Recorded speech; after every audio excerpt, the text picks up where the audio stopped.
আগে তৃণমূল কংগ্রেসকে লোক সম্বরণ করতে বলুন। উনি এইখানে এসে বলছেন তো রাত্রেবেলা আবার বলবে যে পার্টি অফিসে কত পার্সেন্ট স্টেক আসছে সেইটা দেখে নিতে।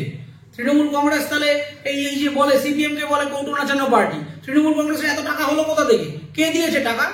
লোক নিজে সম্বরণ করুন, আগে নিজে সম্বরণ করুন, নিজের নেতাদের বলুন দামি দামি জামা ঘড়ি হাতে আইফোন, এত গরিব মুখ্যমন্ত্রী হাতে আইফোন, জুতো পরে সেফটি পিন দেন, যে জুতোটা পরেন সেই জুতোটার দাম ৬,০০০ টাকা। গরিব গরিব ভাব, আর ব্যাংকে কোটি কোটি টাকা, এত এত জমি, এত এত ফ্ল্যাট, হাতে আইফোন আর ওই ৬,০০০ টাকার জুতো, আর তারপর নেতা মন্ত্রীদের সব গলায় এত এত মোটার চেন, এক একজন নেতার ৩টে করে ফোন। বাবা, কোথা থেকে আসে টাকা? আমি একদম এনাকে বিশ্বাস করি না, কমপ্লিটলি মিথ্যে কথা বলছে। আপনি আপনার টাকা যে পরিমাণ পার্টি ফান্ডে তৃণমূল কংগ্রেসের টাকা আছে, আপনি যদি মনে করেন আপনি লোভী নয়, আপনার টাকার দরকার নেই, আপনার পার্টি টাকার জন্য রাজনীতি করে না, পার্টি ফান্ডে যত হাজার কোটি টাকা আছে 50% বাংলার গরিবদের মধ্যে বিলিয়ে দিন, তাদেরকে পাকা বাড়ি করে দিন, তাদেরকে থাকার ব্যবস্থা করে দিন, তাদের ব্যবসার জন্য দরকার পড়লে তাদের সেই অর্থ স্পন্সর করুন। এইগুলো যেদিন করবেন, গরিবীটা যেদিন মুছতে পারবেন, সেদিন আপনার থেকেই বাতেলা শুনবো। তার আগে আপনি আসুন, নবান্নে বসে থাকুন, ক্যান্টিনে ভালো ডিম ভাত খান। একটা বাংলার একটা আঞ্চলিক দল, সে কখনো সারা ভারতবর্ষের অন্য কোনো স্টেটে সেভাবে কাজ করতে পারলো না, তাহলে তার নেটওয়ার্থ বা নেট ওয়েলথ কিভাবে টপ 3 রিচেস্ট পার্টির মধ্যে ঢুকলো? এটাই তো আমার প্রশ্ন। তিনি বলছেন বেআইনি নির্মাণ চলছে, তো চলছেই, আকাশ সমান বাড়ি উঠে যাচ্ছে। এখন আবার রাজ্যের যে রং সেটাও কেউ মানে না, ইচ্ছা মতো হচ্ছে, এমনকি বাড়ি ভেঙে পড়লে দোষ হচ্ছে আমাদের, আর কিন্তু করার সময় কেউ তো দেখার থাকছে না। আপনারই তো দোষ হবে।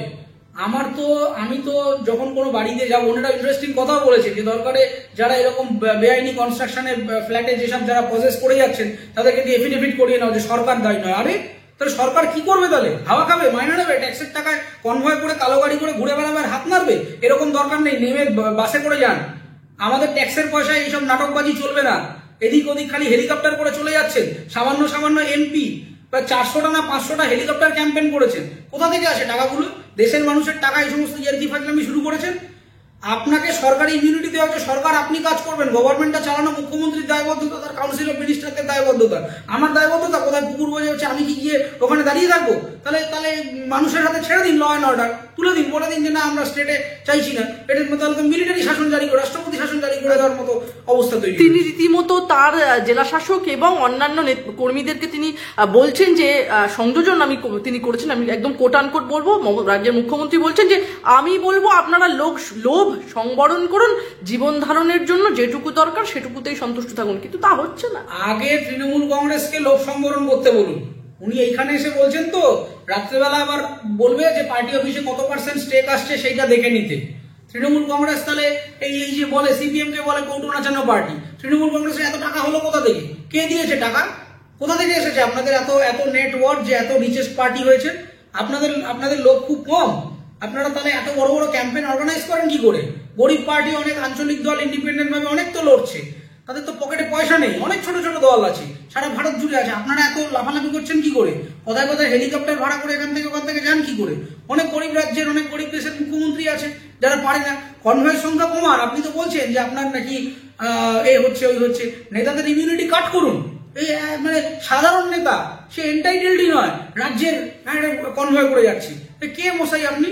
রাজ্যের পুলিশ আপনাকে সিকিউরিটি দেন, আপনি তো এন্টাইটেল নন। সেভাবে এমনি সাধারণ কোনো মানে তার কোনো কনস্টিটিউশনাল পজিশনই নেই। তিনি পার্টি নন, কোনো একটা হোমলা চোমরা। এদিকে সে দুপাশে দুজন বাউন্সার স্টেট সিকিউরিটি নিয়ে আসছে, পুলিশ তাকে এসকর্ট করে নিয়ে যাচ্ছে। টাকাটা কে দিচ্ছে? পুলিশের গাড়িতে তেলটা ভরছে আমরা, দেশের মানুষ টাকা দিচ্ছি। এর কি হচ্ছে?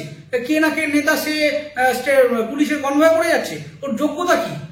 না মন্ত্রী না আমলা, সে কি করে ঢুকছে? সুজয় কৃষ্ণ ভদ্র কি করছে ওখানে বসে? এন্টাইটেল, অত বড় ভিআইপি ওয়ার্ডে, বাচ্চাদের ওয়ার্ডে তো বসে বসে দোল খাচ্ছিল, আপনারা দেখিয়েছেন নিউজে। ওকে সাধারণ কর্মচারী। এই আর 5টা প্রাইভেট কোম্পানিতে মানুষজন অসুস্থ হয় না, সেখানে অনেক বড় বড় লোকরা রয়েছে, তারা গেলে পিচিতে বেড পেয়ে যাবেন। তাহলে এত লম্বা লাইন কেন মানুষদের? ওখানে গেলে ফুটপাতে সাধারণ গরিব মানুষদের শুয়ে থাকতে হয় কেন? বেড নেই বলে হাহাকার করে মেঝেতে রাত কাটায়, আর সুজয় কৃষ্ণ ভদ্র ওখানে কার্ডিও ওয়ার্ডে বসে দোল খাচ্ছেন। এর কি ফাজলামি হচ্ছে? লোক নিজে সম্বরণ করুন, আগে নিজে সম্বরণ করুন, নিজের নেতাদের বলুন দামি দামি জামা ঘড়ি হাতে আইফোন, এত গরিব মুখ্যমন্ত্রী হাতে আইফোন, জুতো পরে সেফটি পিন দেন, যে জুতোটা পরেন সেই জুতোটার দাম ৬,০০০ টাকা। অত বড় বড় কথা বলবেন না, ওইসব গল্প হয়ে গেছে, অনেক দেখে নিয়েছি। ফালতু কথা, মানুষের সাথে অন্যায় অত্যাচার কি করেছেন আপনারা আমরা দেখে নিয়েছি। গরিব গরিব ভাব, আর ব্যাংকে কোটি কোটি টাকা, এত এত জমি, এত এত ফ্ল্যাট, হাতে আইফোন, আর ওই 6,000 টাকার জুতো, আর তারপর নেতা মন্ত্রীদের সব গলায় এত এত মোটার চেন, এক একজন নেতার 3টে করে ফোন। বাবা, কোথা থেকে আসে টাকা? 15-20 হাজার টাকার ফোন কিনতে সাধারণ মধ্যবিত্ত মানে ইএমআই দিতে গিয়ে ঘাম ছুটে যাচ্ছে। 3খানা ফোন, 3 ব্র্যান্ডের, এক একটার দাম গড়ে, আবার কিসব বেকা টাকা ফোন ব্যবহার করে। কোথা থেকে আসে? মানুষের জীবন বেঁকিয়ে বেকা ফোন কিনছে। সেগুলোকে সংযত করুন। লোভ আপনাদের নিজেদের, আপনাদের দলের সংগঠনের, সাধারণ মানুষের উপরে দোষ চাপিয়ে দেবেন না। আগে নিজে সংযত হন। নিজে দরকার পড়লে গভর্নমেন্ট, এই যে আপনার বলছেন টাকা নেই, সমস্ত নষ্ট হয়ে গেছে, আপনি খরচ করতে পারছেন না, মন্ত্রীদের থেকে কাট করুন। যে সরকারি কর্মচারী, আপনি আবার মাইনা বাড়ানোর জন্য কিছুদিন আগে লেজিসলেটিভ অ্যাসেম্বলিতে টেবিল করেছিলেন না, সেটা তো আবার ঝামেলা ঝঞ্ঝাট করে আপাতত স্থগিত আছে বোধহয়, যে এদের নাকি মাইনা বাড়াতে হবে। আরে মাইনার দরকার নেই, কাটমানিতে ওদের মাইনা 10 গুণ রোজগার হয়ে যাচ্ছে। ওই 50,000 টাকা 60,000 করলে কিছু এসে যায় না, এদের 50,000 একদিনের রোজগার। ওই সমস্ত ফালতু কথা বলে এদেরকে লাভ নেই। তো উনি যেটা করছেন, উনি ভোট ব্যাংকের জন্য কাজ করছেন। আমি একদম এনাকে বিশ্বাস করি না, কমপ্লিটলি মিথ্যে কথা বলছেন।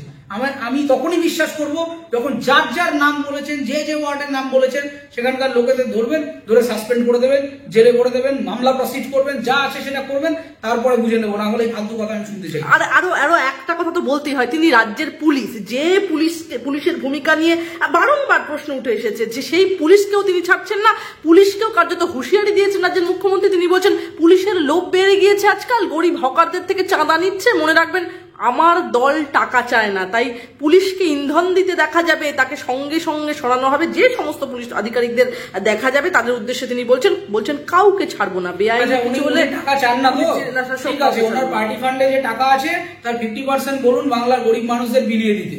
বাংলার গরিব মানুষ অথবা যারা বিভিন্ন মানে এই যে হকার ভাইরা, এই যে শিয়ালদা স্টেশনে শুয়ে থাকে, এদের মধ্যে বিলিয়ে দিতে বলুন। এত বড় এসছেন তো দয়ালু শাসক, উনি এসছেন বিরাট বড় দয়ালু। ওনাকে বলুন পার্টি ফান্ডে যত হাজার কোটি টাকা আছে কিচ্ছু না, তার 50% আপনি বিলিয়ে দিন, বাকি 50% রেখে দিন, পরে ভোট ফোটে কাজে লেগে যাবে। সেটা আগে করতে বলুন, তারপরে বলবেন এই কথাটা যে আপনার টাকার দরকার নেই, আপনার পার্টি টাকা চায় না। টাকার লোভে ব্যবসায়ীদের ঘাড় মোটকে টাকা নিচ্ছেন। একটা স্টার্ট আপ খোলা যায় না, একটা চায়ের দোকান খুলতে গেলে তার থেকে চাঁদা নিয়ে যান, আপনার টাকার দরকার নেই। চলবে কি করে? এত লোকজন রাখবেন কি করে? গুন্ডা বদমাশ পুষতে টাকা লাগে তো, সেই টাকাগুলো মানুষের কাছ থেকে না। এইসব বাতেলার কতদিন চলবে মশাই? এই সমস্ত ফালতু কথা আর বলবেন না। আমি তো বলছি, চ্যালেঞ্জ করে বললাম, আপনি আপনার টাকা যে পরিমাণ পার্টি ফান্ডে তৃণমূল কংগ্রেসের টাকা আছে, আপনি যদি মনে করেন আপনি লোভী নয়, আপনার টাকার দরকার নেই, আপনার পার্টি টাকার জন্য রাজনীতি করে না, পার্টি ফান্ডে যত হাজার কোটি টাকা আছে 50% বাংলার গরিবদের মধ্যে বিলিয়ে দিন, তাদেরকে পাকা বাড়ি করে দিন, তাদেরকে থাকার ব্যবস্থা করে দিন, তাদের ব্যবসার জন্য দরকার পড়লে তাদের সেই অর্থ স্পন্সর করুন। এইগুলো যেদিন করবেন, গরিবিটা যেদিন মুছতে পারবেন, সেদিন আপনার থেকেই বাতেলা শুনবো। তার আগে আপনি আসুন, নবান্নে বসে থাকুন, ক্যান্টিনে ভালো ডিম ভাত খান। অন ক্যামেরা চ্যালেঞ্জ করছেন রাজ্যের মুখ্যমন্ত্রী। বলছি, তৃণমূল কংগ্রেসের পার্টি ফান্ডের যা ঘোষিত অর্থ আছে কালোবাজার ছেড়ে দিন, 50% টাকা আপনি বিলিয়ে দিন মানুষের মধ্যে, তারপরে আপনি এই বসিয়া সাজবেন। পার্টি ফান্ডে কোটি কোটি হাজার হাজার কোটি কোটি টাকা রেখে সারা ভারতবর্ষের one of the most richest political party হয়ে উনি বলছেন যে আমার টাকার দরকার নেই, আমি টাকার জন্য রাজনীতি করি না, আমাদের কোনো লোভ নেই। তা টাকাটা আছে কেন আপনার অ্যাকাউন্টে? কত মানুষ আছে, কত লোক আছে যারা চাকরি করে, অনেক বিলিয়নিয়ার্স আছে যারা জীবনের শেষে এসে সমস্ত বিলিয়ে দিয়েছেন, তাদের যা নেটওয়ার্ক ছিল, কত দেশে আমরা সেই সারা পৃথিবীতে এরকম অনেক বড় বড় মানুষ আছে, অনেক বড় বড় কোম্পানি আছে, ভারতবর্ষেও রয়েছে এরকম কত কোম্পানি, আমাদের স্বয়ং রতন টাটা রয়েছেন তার অন্যতম এক্সাম্পল। আপনি করুন না, আপনার পার্টি ফান্ডে যা রয়েছে আপনি বলুন 50% থাকবে পরবর্তী মোকাবিলার জন্য, আর বাকি 50% যা নেটওয়ার্ক রয়েছে, আমার যা রয়েছে, আমার পার্টির টাকা দরকার নেই, আমি এই টাকাটা সম্পূর্ণ গরিব মানুষেরকে বিলিয়ে দেব, তাদের খাওয়া পড়ার ব্যবস্থা করব, যার বাড়ি নেই সেই তার বাড়ি করে দেব, যার ব্যবসা নেই তাকে একটা দোকান খোলার জন্য একটু টাকা পয়সা দিয়ে দেবো, যে ছেলেটা বা মেয়েটা পড়তে পারছে না তার পড়ার জন্য টাকাটা করবো, এটা পার্টি ফান্ড থেকে করবো। এটা যেদিন বলতে পারবেন সেদিন আপনার কথা শুনবেন। অনিত্যদা, হকার উচ্ছেদের আসল কারণ হলো হকারদের নতুন করে রিনিউ করতে হবে, এমনটাই বলছেন বিরোধীরা। আপনারও কি তাই মনে হয়? একেবারেই তাই মনে হয়। আমি তো আগেই আপনাকে বললাম যে এটা প্রথমে এদের রাজনীতিটা কি, রাজনীতি হচ্ছে ফ্র্যাঞ্চাইজি পলিটিক্স। প্রথমে এদেরকে বলবে তোমাদের উঠে যেতে হবে, সরে যাও সরে যাও সরে যাও, তারপরে বলবে যে না সত্যি তো খুব মুশকিল হয়ে যাচ্ছে, ঠিক আছে আমরা একটা প্রকল্প আনবো, সেখানে সবাইকে সার্টিফাই করবো, এই করবো। এই যেই সার্টিফাই গল্পটা আসবে, একটা বিউরোক্রেটিক ভালনারেবিলিটি, আপনাকে অফিসে যেতে হবে, গিয়ে আপনাকে কোনো না কোনো মন্ত্রী, আমলা, কাউন্সিলর, পৌরপিতা, পৌরমাতা তার সাথে ইন্টারাক্ট করতে হবে। ব্যাস, খেলার সেখানেই শেষ। বলবে ঠিক আছে করে দেবো, কাগজ দেবো, এই দিন আমাকে একটু পয়সা দিন, বা যা ব্যবসা করবি তার থেকে এই অংশটা দিবি, চাঁদা দিবি, এই করবি সেই করবি। এটা ফ্র্যাঞ্চাইজি পলিটিক্স। এটা 2023-এ আমাদের পলিটিক্যাল সায়েন্টিস্ট দৈপায়ন ভট্টাচার্য তিনি লিখে গেছেন ইকোনমিক অ্যান্ড পলিটিক্যাল উইকলি, তারা বিখ্যাত এসে franchise politics in West Bengal under Trinamool Congress. যারা পড়তে চান তারা পড়তে পারেন, ইপিডব্লিউর ওয়েবসাইটে পাবেন। সেইখানে বলে দেওয়া আছে যে তৃণমূল কিভাবে দলটা অপারেট করে। ওরা প্রথমে একটা প্যারেন্ট কোম্পানি থাকে যেখানে অ্যাডমিন লেভেল লোকেরা থাকে, তারপরে ওরা একদম গ্রাউন্ড লেভেলে এইভাবে অর্ডারটা চালু থাকে যে নিচে থেকে তুমি 100 টাকা নাও, এত টাকা এখানে দাও, এত টাকা বাকিরা নিজেদের মধ্যে ডিস্ট্রিবিউট করে দল চালাও। দলটাই এইভাবে চলে। হঠাৎ করে এসছে একেবারে গরিবের মহান গরিবী দেখাতে। আরে আগে তো বললাম আপনি পার্টি ফান্ডের টাকাটা ডিস্ট্রিবিউট করে আসুন, তারপর আবার আপনার সাথে কথা। রাজভবনে যেতে নারাজ সায়ন্তিকা বন্দ্যোপাধ্যায় ও রেয়াত হোসেন। রাজ্যপাল চাইছেন রাজভবনে গিয়ে শপথ নিন এই দুই জয়ী প্রার্থী। বিধানসভায় ধর্ণা দিচ্ছেন তারা এর বিরোধিতা করে। আজ মুখ্যমন্ত্রী বললেন যে রাজভবনে যা কীর্তি কেলেঙ্কারি ঘটছে মেয়েরা যেতে চাইছে না। কি বলবেন? না সে ঠিক আছে, সেটা তার যদি মনে হয় তিনি একজন নারী হিসেবে আনসেফ বোধ করছেন তিনি জানাবেন, যা কনস্টিটিউশনাল প্রসিডিওর আছে করবেন। রাজ্যে তো এমনি মেয়েদের অবস্থা শোচনীয়। রেপ হলে যেখানে ছোট ঘটনা সাজানো ঘটনা অ্যাফেয়ার্স বলা হয়, সেইখানে আর উনি আর কি নারী সেফটির কথা বলবে? যা বলবে আবার বলবে এনসিআরবির রিপোর্টটা রেফার করুন, সেইখানে দেখুন বাংলায় ক্রাইম কত শূন্য। আরে মশাই, এনসিআরবি রিপোর্টটা কিসের হিসেবে হয়? হচ্ছে যে আমার কতগুলো এফআইআর হয়েছে, কতগুলো চার্জশিট হয়েছে। অর্ধেক কেসে তো আপনি কমপ্লেনই নেন না, আপনার তো কেসটা রেকর্ডেডই হয় না। অ্যাসিড অ্যাটাকের সংখ্যা বাংলায় বাড়ছে। এই যে ঘাটালে ঊর্ধ্বমুখী অ্যাসিড অ্যাটাকের সংখ্যা, এরকম অ্যাসিড অ্যাটাক সার্ভাইভাল এরকম বহু মানুষ আমার ক্লাসমেট ছিলেন। আমি সেরকম মানুষদের মিট করে জেনেছি যে কি হয় গ্রামগঞ্জে। যা খুশি বলবেন শুনে নেবো এনসিআরবি রিপোর্ট। আপনি থানায় গেলে সাধারণ জিডি দেবে না, একটা বলুন না যে একটা নেতার এগেনস্টে আমি এফআইআর করবো, যে আমার কাউন্সিলর আমাকে খারাপ কথা বলেছে আমি এফআইআর করতে চাই। তার নেবেই না পুলিশ, এটা বললো না না হবে না, এসব করা যাবে না, আলতু ফালতু করে কোনো রকম একটা জিডি একটা চিঠি দিয়ে যান, পরে দেখবো, এসব বলে ভাগিয়ে দেবে। তো যাবে কি করে? আপনার রেকর্ডই তো নেই। রেকর্ড থাকলে তো আমি কিছু রেকর্ড রাখলাম, রেখে বললাম দেখুন কি পরিষ্কার, ওরা আমিও করতে পারি। রেকর্ড করতে শিখুন। ট্রান্সপারেন্সি গভর্নেন্সটা আপনাকে আনতে হবে। সেটা আনতে গেলে আপনার নিজের আগে মানে সম্পূর্ণ অর্গানাইজেশনে রিফর্ম করতে হবে, তারপরে তো আপনি অনেক বড় বড় কথা বলবেন। আমার শেষ প্রশ্ন ঋতুদা আপনাকে, একদম অনুষ্ঠানের শেষে চলে এসেছি আমরা। মুখ্যমন্ত্রীর অনুমোদনে বিদ্যুতের ট্যারিফ বাড়ানো হয়েছে, জনগণ ক্ষতিগ্রস্ত হয়েছে কোটিতে। বিস্ফোরক অভিযোগ তুলছেন রাজ্যের বিরোধী দলনেতা শুভেন্দু অধিকারী, কি বলবেন? আরে গভর্নমেন্টটার পয়সা নেই, গভর্নমেন্টের কোনো রকম তো ইন্ডাস্ট্রি নেই, কোনো ব্যবসা নেই, কোনো প্রপার কাঠামো নেই, তা একটা সরকার চালাবে কি করে? সরকার চালাতে গেলে মানুষকে শোষণ করতে হবে। এরা মানুষকে শোষণ করছে নানা রকম ভাবে, এই ট্যাক্স বাড়ায় সেই ট্যাক্স বাড়ায়, পেট্রোলের দাম আকাশ ছোঁয়া কেন? স্টেট গভর্নমেন্ট তার সিসটা ছেড়ে দিক। অনেক রাজ্যে তো সাবসিডি আছে, সিসটা ছেড়ে দিয়েছে, বা জিএসটির আওতায় এনে আনার কথা চলছে, সেগুলো সব অপোজ করছে। করলেই তো দামটা কমে যাবে। সরকার তো সঠিক উপায় রোজগার করতে শেখেনি। ফিসকাল ডেফিসিট তো এই কারণেই বেশি। আমাদের ক্যাপিটাল এক্সপেন্ডিচার তো ক্রমাগত কম। ন্যাশনাল অ্যাভারেজ যেখানে 4% তার অ্যাবভ, রাজ্যে সেটা 1%, 1.9%-এ আটকে আছে। ক্যাপিটাল এক্সপেন্ডিচার মানে যেটা স্ট্র্যাটেজিক ইনফ্রাস্ট্রাকচারে খরচ করা হয়। তো করবে না, খরচটা করবে তা লক্ষ্মীর ভান্ডারে ভোট ব্যাংক বাড়ানোর জন্য। তাহলে কি করে হবে? এটা গভর্নমেন্টের মানে একটা অর্থমন্ত্রী যাদেরকে বসানো হয়েছে অর্থ দপ্তরে, ভালো অর্থনীতিবিদ কেউ একজন, সেটা আগে বলুন তো। যে ফাইন্যান্স ডিপার্টমেন্টগুলি যারা চালাচ্ছেন ছিলেন তো কত বড় বড় সিনিয়র অর্থনীতিবিদরা ছিলেন, আমাদের ইতিহাসেও কত বড় বড় অর্থমন্ত্রীরা ছিলেন। কি হলো? তাদেরকে ভাগিয়ে দিয়ে এমন একজনকে বসিয়েছেন যে হ্যাঁতে হ্যাঁ করবে, নাতে না করবে। তো এইরকম ফাইন্যান্স মিনিস্টার, এইরকম ফাইন্যান্সিয়াল ডিপার্টমেন্ট হলে তার থেকে আপনি এক্সপেক্ট করছেন যে দারুণ কাজ হবে? উনি তো জানে না। এরা বেসিক্যালি দেখুন, একটা গভর্নমেন্ট চালানো মুখের কথা নয়। যারা ধরুন আমি আইন নিয়ে কাজ করছি, বা কেউ ধরুন ইউপিএসসি বা এই ধরনের এক্সিকিউটিভ পরীক্ষা দিচ্ছে, তারা প্রত্যেকেই জানেন যে এক বিরাট সমুদ্র। একটা গভর্নমেন্ট চালাতে গেলে কি পরিমাণ পড়াশোনা, কি পরিমাণ গভীরতা, কি পরিমাণ বিস্তৃত জ্ঞান দরকার পড়ে, আছে একজনেরও। সেই জন্যই এরা এরকম ভাবে উল্টো পাল্টা চালায়। জানেই না নিজের রাজ্য সম্পর্কে সাধারণ ডেমোগ্রাফিক আইডেন্টিটিটুকু নেই, যে কোথায় কি হচ্ছে। আপনি যে কোনো এমএলএ কে গিয়ে জিজ্ঞাসা করুন না যে নিজের এলাকার ডেমোগ্রাফিটা, বা এখানে কি ধরনের মানুষ থাকে, আচ্ছা এদের কি কি প্রয়োজন, বা যে ক্লাস কাস্ট এই যে ডিভিশন গুলো, কোথায় কি পরিমাণ মানুষ আছে, তার কি কি রিকোয়ারমেন্ট আছে, সেটা কি করে সলভ করা যায় জানে। আপনি যে কোনো এমএলএ কে গিয়ে জিজ্ঞাসা করুন, নিজের এলাকাটাকে আগে চেনেই না এরা দপ্তরে যায়, এরা সরকারি চাকরি এনজয় করবার জন্য রাজনীতিতে এসছে। যারা মাইনা পাবো, যাবো পার্লামেন্টে যাবো, কি লেজিসলেটিভ অ্যাসেম্বলিতে যাবো, সিকিউরিটি শো অফ। বেসিক্যালি পুরো গল্পটাই শো অফ। কারণ নিজেরা যদি একটা পরীক্ষা দিয়ে সরকারি চাকরিতে আসতো, গ্রুপ ডিও কোয়ালিফাই করতে পারতো না। সেইখানে বানিয়ে দিয়েছি আমরা তাকে এমএলএ, এমপি এক একজনকে। মানে যাদের সামান্য একটা স্টেট গভর্নমেন্টের সাধারণ কোনো একটা স্টেনো ফেনো পরীক্ষা পাস করতে পারবে না, এও বলে দিচ্ছে এরকম সমস্ত নেতা রয়েছেন আমাদের রাজ্যে। স্টেনো লেভেলের পরীক্ষা পাস করতে পারবে না, স্টেনো সিপিও এসএসসি দিতে বলুন না, পাস করতে পারবে না। কয়েক লক্ষ পিছনে র্যাঙ্ক থাকবে তাদেরকে বসিয়েছেন আপনি এক একজনকে এমএলএ এমপি করে, তো কি হবে? শো অফ করবে, যা চারদিকে বাউন্সার ফাউন্সার নিয়ে গাড়ি থেকে নামবে, একদম মনে হয় সিংহাম নামছে। এমনিতে তো অটো থেকেও নামলে কেউ দেখতো না, যদি ও এমএলএ না হতো বা এমপি হতো। কোনো সেই একটা জোর করে ইনফ্লুয়েন্স তৈরি করা, লোকজন নিয়ে যাবো, এত বড় কনভয় নিয়ে যাবো, এন্টাইটেলডই নয়। দুনিয়া আমার পুলিশ পুলিশ কেউ মারবে না আপনাকে, লোকেরা আপনাদের উপর করুণাময়। সাধারণ মানুষ যারা আছেন, আপনারা কার থেকে সিকিউরিটি আছেন? মানুষের থেকে। মানুষ আপনাদের মারবে না, মানুষ না হাসে, হ্যাঁ নেতা এরকম বলে হেসে চলে যায়। মানুষ মানে দয়ার চোখে দেখে, করুণার চোখে দেখে, ভালো চোখে দেখেন আপনাদের। ফলে আপনাদের সিকিউরিটির দরকার নেই, কেউ আপনাদেরকে মারবে না, ধরবে না।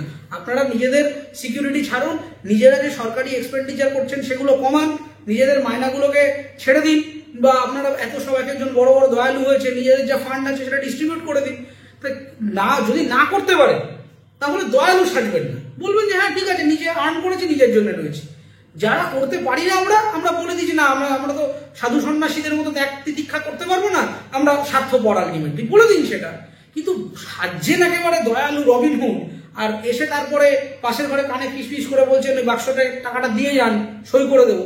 এই ছ্যাঁচড়ামো দিয়ে রাজনীতি চলে না। এটা আদ্যন্ত দুর্নীতিপরায়ণ লোক, মুখ্যমন্ত্রী তো রিজাইন করা উচিত।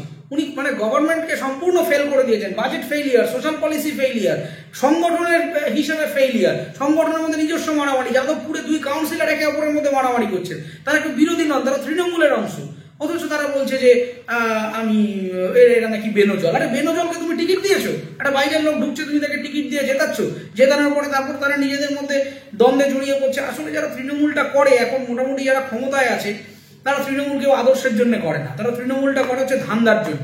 Trinamool is a profession, it's not a political party. এটা আমি মনে করি যে আপনি যারা এই সমস্ত জায়গায় আছে জিজ্ঞাসা করুন যে আপনি তৃণমূল করেন কি হিসেবে, আপনার এজেন্ডাটা কি।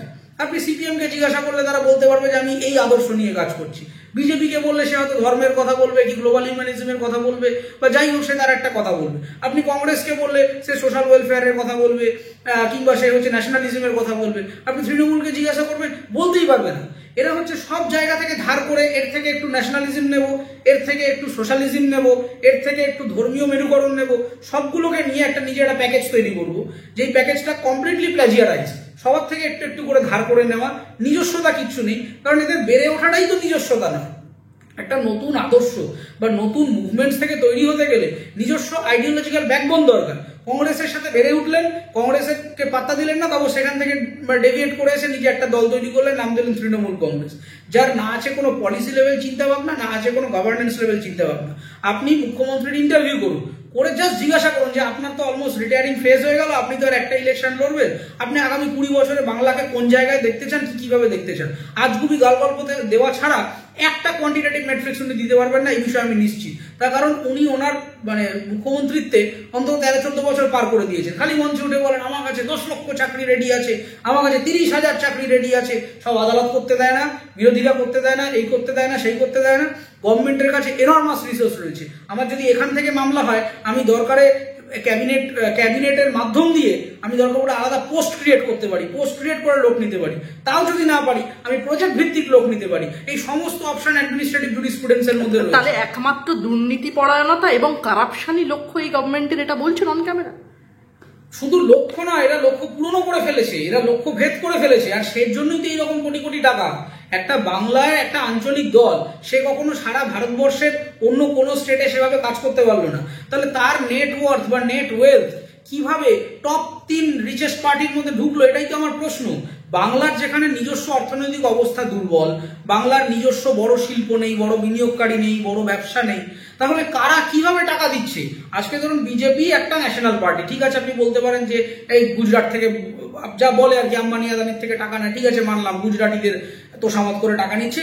তার পরিপ্রেক্ষিতে দেখুন গুজরাট কিন্তু ব্যবসায় উন্নত। আপনি কংগ্রেসকে বলতে পারেন যে সারা ভারতবর্ষে ছড়িয়ে রয়েছে এবং এত বছরের তাদের একটা ইতিহাস, তাদের বড় বড় স্পন্সর্স রয়েছে, ইনভেস্টার্স রয়েছে, তারা কংগ্রেসের কে থাকতে পারে। বাংলার একটা আঞ্চলিক দল, সে মাত্র 12 বছর 13 বছর হয়েছে, সে আজকে সঠিকভাবে রাজনৈতিক একটা জায়গায় মানে ক্ষমতা অর্জন করছে, মানে রুলিং ডিসপেন্সেশনে আছে, তার নেটওয়ার্ক কংগ্রেসকেও ছাপিয়ে চলে যাচ্ছে। এটা কোনোদিন হতে পারে? একটা এত বছর শতাধিক পুরনো একটা যার ইতিহাস, সেই পার্টিকে ছাপিয়ে চলে যাচ্ছে হচ্ছে তৃণমূল কংগ্রেস। কোথা থেকে আসছে টাকাটা? কালোবাজার থেকে আসছে। তার কারণ এরা রাজনীতি করতেই এসেছে যে আমি থাকবো ক্ষমতায়, যতদিন চেয়ারে টিকে থাকবো ততদিন আমাকে ইনকাম করে যেতে হবে। এই ইনকামের পথের জন্যই এরা এসেছে। এরা সমাজের কথা কেউ ভাবে না। রাজ্যের মুখ্যমন্ত্রী তো বলছেন তার দপ্তরের যারা মিনিস্টার রয়েছেন তাদেরকে রীতিমতো সাবধান বাণী দিচ্ছেন, নাম নিয়ে বলছেন সুজিত বসু। সাবধান বাণী দেবেন কেন? উনি সাবধান বাণী দেবেন কেন? উনি ভিজিলেন্স বসাবেন, ইনভেস্টিগেট করবেন, যদি তথ্য প্রমাণিত হয় ঘাট ধাক্কা দিয়ে মিনিস্ট্রি থেকে বাদ দিয়ে দেবেন। এইটা মুখ্যমন্ত্রীর করার কথা। সাবধান বাণী উনি দেওয়ার কথা নয়। কি হবে সাবধান বাণী দিয়ে? পরে ফোন করে দেখুন, বা ডেকে বলেছে যে একটু বললাম না তোকে, এরকম করিস না, একটু আস্তে কর। কিচ্ছু চেঞ্জ হয়নি। আমি আপনাকে লিখিতভাবে বলে দিতে পারি, কিচ্ছু চেঞ্জ হয়নি। আগে কি হতো? আগে ধরুন কাউন্সিলরের কাছে গেলেন বা এমএলএর কাছে গেলেন, সরাসরি অফিসে 5-10টা লোক আছে, তার সামনে বলতো 2 লাখ টাকা নিয়ে আসুন, তারপর সই করে দেবো। এখন ওটা বলবেন, এখন বলবে একটু এদিকে শুনুন, বলে কানে কানে বলবে ওটা দিয়ে যাবেন কালকে, আমি কাগজটা দিয়ে যাবেন। অতএব পরিবর্তন কি হয়েছে? আগে যেটা 10টা লোকের সামনে গলাবাজি করে বলতাম, এখন মুখ্যমন্ত্রীর কানে চলে গেছে, তিনি মিডিয়ার সামনে এসেছে। এখন যদি বলি সবার হাতে ফোন, অডিও রেকর্ডিং এসব আছে আমাদের সবার হাতে, ফেসে যেতে পারি। সেই ভয়ে আমি একটু পাশের ঘরে ডেকে কানে কানে ফুসফুস করে বলছি যে এইটা নিয়ে আসুন, করে দেবো। এইটাই পরিবর্তন হয়েছে, কিন্তু মেথডোলজিতে কোনো পরিবর্তন হয়নি। যদি হতো আমি তো বলছি, আমি মমতা বন্দ্যোপাধ্যায়ের কথা শুনতে একদম রাজি আছি, কিন্তু 24 ঘন্টার মানে প্রায় 4-5 দিন হয়ে গেছে। সুজিত বসুকে সাসপেন্ড করেননি কেন? আপাতত সরিয়ে দিন, মেয়রকে সরিয়ে দিন, মিনিস্টারদের সরিয়ে দিন, যে না তুমি তোমার মিনিস্ট্রিতে করাপশন করেছো, গোলমাল করেছো, আমি নতুন লোক এনে দেখবো যে তাকে আমি বলে দেবো ঠিকভাবে করতে। বসিয়ে রেখেছেন কেন? জ্যোতিপ্রিয় মল্লিক অ্যারেস্ট হওয়ার কতদিন বাদে তাকে পদ থেকে সরানো হয়েছে? পার্থ চ্যাটার্জিকে শেষ পর্যন্ত মানে বাঁচানোর রকমারি চেষ্টা করা গেছে। ফলে এই জিনিসপত্রগুলো অনেক হয়েছে। এগুলো আমি আর মানে আমার রাজ্যের মুখ্যমন্ত্রীকে আমি আর বিশ্বাস করি না। আমি ধরেই নিয়েছি সি ইজ 100% করাপ্টেড এবং the entire governance completely fail. ভয়ঙ্কর অভিযোগ করছেন একদম। আপনি অভিযোগ করছেন তো প্রমাণিত, 100% করাপ্টেড। প্রত্যেকদিন হাইকোর্টে যে কটা মামলা হচ্ছে, সেই মামলাগুলোর মধ্যে একটা না একটা রাজ্য সরকারের দুর্নীতির মামলা হচ্ছে। এটা কি কোনো কথা নাকি? একটা রাজ্য সরকার অপারেট করতে পারে না, কোনো জায়গায় লোক নিতে পারছে না, একের পর এক হাইকোর্ট ডিগ্রি আসছে, সেখানে বলে দেওয়া হচ্ছে যে এখানে এইটা হয়েছে, এইখানে চাকরিগুলোকে ফ্রিজ করে দিতে হবে, এখানে এইটা হয়েছে, এখানে নতুন নিয়োগ বন্ধ করে দিতে হবে। আর এটা কেন হচ্ছে? কেন হচ্ছে? শিক্ষার ব্যবস্থায় যে এত বড় বড় কথা বলছেন তো বাঙালি জাতীয়তাবাদী নিয়ে, আমি আপনাকে 3টে প্রশ্ন করছি। 8 থেকে 10,000 বাংলাভাষী স্কুল বন্ধ হয়ে গেছে, কি ব্যবস্থা নিয়েছেন? অধিকাংশ বাংলা স্টেট রান ইউনিভার্সিটি যেগুলো, সেই ইউনিভার্সিটিগুলোতে লোক নেওয়া হয় না, প্রপার কোয়ালিফাইড লোক না হয় না, নোটিশ বেরোয় রাজ্য সরকারের ইনস্টিটিউট থেকে, ক্লাস নেওয়ার জন্য রেমুনারেশন 150 টাকা, 200 টাকা, 250 টাকা, এই সমস্ত স্টেট রান ইউনিভার্সিটি থেকে এই ধরনের নোটিশ বেরোয়। কি করেছেন আপনি? কি ব্যবস্থা নিয়েছেন? যারা রিসার্চ করছে, রিসার্চে ফান্ড ইনপুট বাড়িয়েছেন, বড় বড় ইনস্টিটিউটের সাথে আর কিভাবে দেশের বা বিদেশের অন্যান্য প্রতিষ্ঠানগুলোর সাথে রাজ্য সরকারি স্কুলগুলোর একটা এক্সচেঞ্জ প্রোগ্রাম করার ব্যবস্থা করেছেন। এটা করতে গেলে আপনার শিক্ষা দরকার, এটা করতে গেলে আপনার আইডিয়া দরকার, ইনোভেশন দরকার। সেই জন্যই সিঙ্গাপুর আর বাংলা এরকম অবস্থা, সেই জন্যই জাপান আর বাংলার এরকম অবস্থা। জনসংখ্যা আমারও সমস্যা ছিল, ওদেরও সমস্যা ছিল, তাহলে ওরা উমিনোনমিক্স করে দিল আর আমি লক্ষ্মীর ভান্ডার আটকে রইলাম কেন? তার কারণটা হচ্ছে সিম্পল, এদের ভিশনটা নেই। যে কোনো আমেরিকান কনসাল্টিং এজেন্সি, তারা যখন আমেরিকার কোনো প্রেসিডেন্ট বা কোনো ইলেকশনে, তাদেরও তো আছে কনসাল্টিং এজেন্সি রয়েছে, তারা যখন অডিট রিপোর্ট জমা দেয়, আপনারা দেখবেন অনলাইনে এগুলো পাওয়া যায়, তাদের যে রিপোর্টস তৈরি করে তারা, যে এইগুলো পলিসি করা উচিত, সেখানে তারা একটা 20 ইয়ার্স ভিশন সেট করে, যে আমি 20 বছর বাদে আমেরিকান যে জেনারেশনটাকে কোথায় দেখতে চাইছি। বা ব্রিটেনে একটা যখন দুটো পার্টির মধ্যে লড়াই হচ্ছে, তারা 10 ইয়ার্স প্ল্যান সেট করে। আর এরা কি করে? সামনের ভোট, এখন এটা বলছে কেন বাই ইলেকশন আছে, আবার এটা হয়ে যাবে বিধানসভাকে টার্গেট করবে। এদের এজেন্ডাটা হচ্ছে সামনের ইলেকশনটাকে টার্গেট করা। তার জন্যই লক্ষ্মী ভান্ডারকে 500 থেকে 1000 করলো। কোথা থেকে পান টাকাটা? একটা অডিট রিপোর্ট দেখান দেখি। রিজার্ভ ব্যাংক যে টাকা তৈরি করে, সেই টাকাটা তৈরি করার তো একটা নির্দিষ্ট ফিসকাল পলিসি আছে। আপনি 500 থেকে 1000 করছেন, কিন্তু রিজার্ভ ব্যাংক যদি সারাদিনে মানে সারা বছরে 100টা নোট ছাপায়, সেটা 100টা হঠাৎ করে 200টা করে দিতে পারে না, কারণ আমার ফাইন্যান্সিয়াল কর্পাসটা লিমিটেড, তার মধ্যে আমাকে ফান্ড অ্যালোকেট করতে হবে। তার মানে আপনি যেখানে 500 টাকা 1000 বা 1000 টাকা 2000 করছেন, সেই টাকাটা নিশ্চয়ই আপনি অন্য কোনো জায়গা থেকে কাটছেন, অন্য কোনো ফান্ড থেকে, মানে সেখানে খরচ করছেন না। দেখা যাবে হয়তো শিক্ষার ফান্ড সেখানে না নিয়ে এখানে গুঁজে দিয়েছেন, কি মিড ডে মিলের ফান্ড না দিয়ে এখানে গুঁজে দিয়েছেন, স্বাস্থ্যের ফান্ড দিয়ে লক্ষ্মীর ভান্ডারে দিয়েছেন। তা আপনি কোথা থেকে টাকাটা প্রডিউস করছেন? বাজেট যে তৈরি করে স্টেট বাজেট, এই যে 2024 ফেব্রুয়ারি ডকুমেন্টস দেখুন, কোনো ক্লিয়ার ভিশন নেই। আমি বাজেট সম্পূর্ণ পড়েছি, পড়েই অপিনিয়নটা দিচ্ছি, শুধু এই টিভিতে শোনা কথা নয়। একটা বাজেট দেখলে তো বোঝা যায় যে গভর্নমেন্ট কোন দিকে যেতে চাইছে, তার ভিশনটা কি, কি এজেন্ডা সেট করছে, কোন ইন্ডাস্ট্রিতে বুস্ট করছে। একটা বাজেট স্টেটমেন্ট আমার পড়ে মনে হচ্ছে বোধহয় ক্লাস 12 এর কোনো পিপিটি ডকুমেন্ট জমা দিয়েছে একজন ছাত্র। সবকিছুর বেসিক ওভারভিউ। আমরা শিল্পে খুব উন্নতি করেছি, অনেক কিছু করেছি, আরো করবো। আরে কি করেছো তুমি? তুমি একটা কোল মাইন দিয়েছো, হ্যাঁ রায়াতি পলিসি লিখে দিলাম, ব্যাস হয়ে গেল। আরে তারপর তার বেনিফিশিয়ারি কিভাবে এটার এক্সিকিউশন প্ল্যান হতে পারে সেসব আর বাজেট ডকুমেন্টসে আপনি পাবেন না। ওগুলো অন্ধকার ঘরে বসে হয়তো আলোচনা হয়। বাজেট তার কারণটা হচ্ছে রাজনীতিটাকে এত আমরা কুক্ষিগত করে দিয়েছি এবং নাগরিকদের এত অসহায় করে দিয়েছি যে আমরা কেউ সত্যি ভাবি না যে বাজেট ডকুমেন্টস আমাদের পড়া প্রয়োজন, আমাদের জানতে হবে কি করছেন ওখানে বসে উনি। ফাইন্যান্স ডিপার্টমেন্টের কি অবস্থা, অর্থনৈতিক তছরূপ আমি আপনাকে বলে দিচ্ছি যে বিগত 5-10 বছরের কোনো সরকারি হিসেব আপনি সঠিকভাবে পাবেন না। যে কোনো বড় অডিট এজেন্সিকে দ্বারা আপনি অডিট করান, দেখবেন সম্পূর্ণ গোলমাল। তার কারণ সেটা দেখা যাচ্ছে, সেটা খুব এভিডেন্ট। যারা একটু সাধারণ, আমার থেকে অনেক এক্সপার্টরা হয়তো দেখছেন এখানে, আপনারা ফাইন্যান্স এক্সপার্ট থাকতে পারেন, আপনারা বিজনেস ম্যানেজমেন্ট এক্সপার্ট থাকতে পারেন, আপনারা নিজেরাই বুঝতে পারছেন যে একটা জায়গার খাতে দুমদাম খরচ এভাবে বাড়িয়ে দেওয়া যায় না। আর বাড়াচ্ছি যখন, নিশ্চয়ই তার মানে অন্য জায়গা থেকে আমাকে কমাতে হচ্ছে। সেই জায়গাগুলো কি, তার ভিশনটা কোথায়, সেটা তো বলতে হবে। সে আর বলতে পারবে না, তখন বলতে চায় না। এরা শুধুমাত্র দেখছে আচ্ছা মহিলা ভোটার এটা কর, আচ্ছা আরবান ভোটার এটা কর। সবকিছুকে ভোটারের অঙ্কে আপনি কোয়ান্টিফাই করলে তো সমাজের এই অবস্থাই হবে। দেখুন, প্রথম কথাটা হচ্ছে যে ওনার তো একটা ধর্মীয় ইনসিকিউরিটির জায়গা সবসময় থাকে। উনি সেই জায়গাটাকে উনি কখনো অ্যাড্রেস করেন না। সেই জন্য উনি নেতাদেরকেও যখন অ্যাড্রেস করেন সেখানেও একটা ধর্মীয় প্রোপাগান্ডা ওনার থাকে। উনি বিভাজনে বিশ্বাস করেন, উনি মোটেই সেকুলার নন। যদি সেকুলার হতেন তাহলে একজন সেকুলার গভর্নমেন্ট, সেকুলার কথার অর্থটাই এরা কেউ জানে না। সেকুলার মানে কিন্তু যে আমি দুর্গাপুজোতেও যাব বা ঈদেও যাব বা খ্রিস্ট ধর্মের কোনো অনুষ্ঠানে যাব তা নয়।